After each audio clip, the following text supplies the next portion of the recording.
Kenya, on Africa's east coast, is famous for its rich cultures, diverse landscapes, and important history.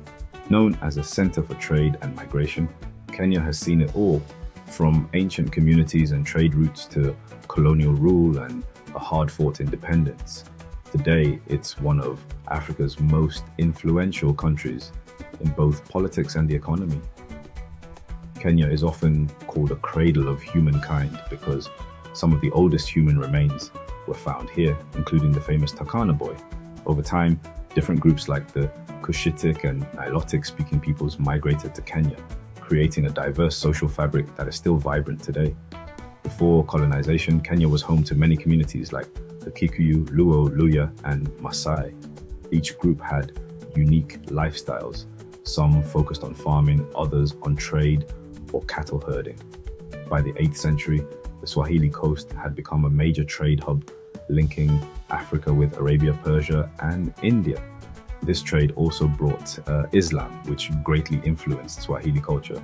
Europe's interest in Kenya spiked during the scramble for Africa. In 1895, Britain declared Kenya a protectorate and turned it into a colony by 1920.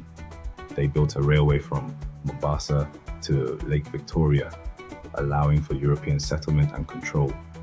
Local land was confiscated, creating economic and social problems for Kenyans. A resistance grew, especially with the Mau Mau Uprising in the 1950s, led mainly by the Kikuyu against British rule. Kenya's push for independence intensified under leaders like Jomo Kenyatta, who led the Kenya African National Union, KENU. The Mau Mau movement highlighted the need to end colonial rule. Kenya finally gained independence in 1963, with Kenyatta becoming the first prime minister and later president when Kenya became a republic in 1964. After independence, Kenyatta focused on building a unified Kenya with his Harambee philosophy, promoting community-based development. After his death in 1978, Daniel Arap Moi became president, ruling for over 2 decades. Moi's leadership was controversial, known for both stability and repression. After pressure, Kenya returned to multi-party politics in 1992. In 2002, Mwai Kibaki's election marked the end of KANU's long rule. Kibaki introduced reforms, including a new constitution in 2010 that decentralized power. However, issues like the 2007-2008 post-election violence have been challenges. Today, Kenya is a regional leader, though political unity and economic inequality are ongoing issues. Kenya's culture is a mix of traditions and modern influences, with over 40 languages spoken.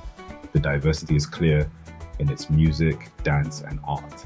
Swahili and English are official languages, while Islamic and Christian practices coexist. Traditional crafts and celebrations remain essential to community life, particularly along the Swahili Coast, where Islamic influence is strongest. Kenya's landscapes are world famous, from the Maasai Mara plains to Mount Kenya's slopes.